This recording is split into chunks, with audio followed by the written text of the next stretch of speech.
Matagumpay na naisagawa ng Davao City Police Office ang first CMFC Shoot for a Cause Steel Challenge Competition na may temang Kalinga through Marksmanship for Youth Empowerment na ginanap sa DCPO Firing Range nito lamang ika-16 ng Mayo taong kasalukuyan. Pinangunahan ni Police Colonel Peter Bauzon Madria, City Director ng DCPO, ang nasabing aktibidad katuwang ang first CMFC sa pamumuno ni Police Lieutenant Colonel Daisy G. Torres, First Commander. Nakiisa rin sa programa ang iba't ibang opisyal, pribadong stakeholders at partner institutions bilang suporta sa layunin ng aktibidad para sa kabataan at komunidad. Nagtampok ang kompetisyon ng team at individual categories na lalong nagpatibay sa ugnayan ng DCPO at ng mga katuwang nitong organisasyon sa pagsusulong ng mga programang nagbibigay positibong impluensya at oportunidad sa mga kabataan. Sa kanyang mensahe,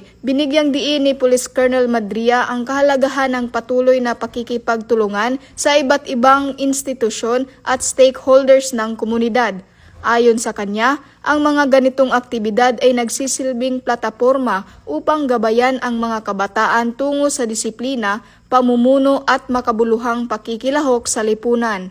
Layunin ng programa na mahikayat ang kabataan na maging responsableng mamamayan habang pinapalakas ang pagkakaisa, kooperasyon at pakikibahagi sa komunidad. Patunay ang naturang aktibidad sa patuloy na dedikasyon ng DCPO at ng kanilang mga katuwang sa pagsusulong ng holistic community policing at pagbibigay ng kabuluhang oportunidad na humuhubog sa potensyal ng kabataan sa pamamagitan ng positibo at makabuluhang mga gawain.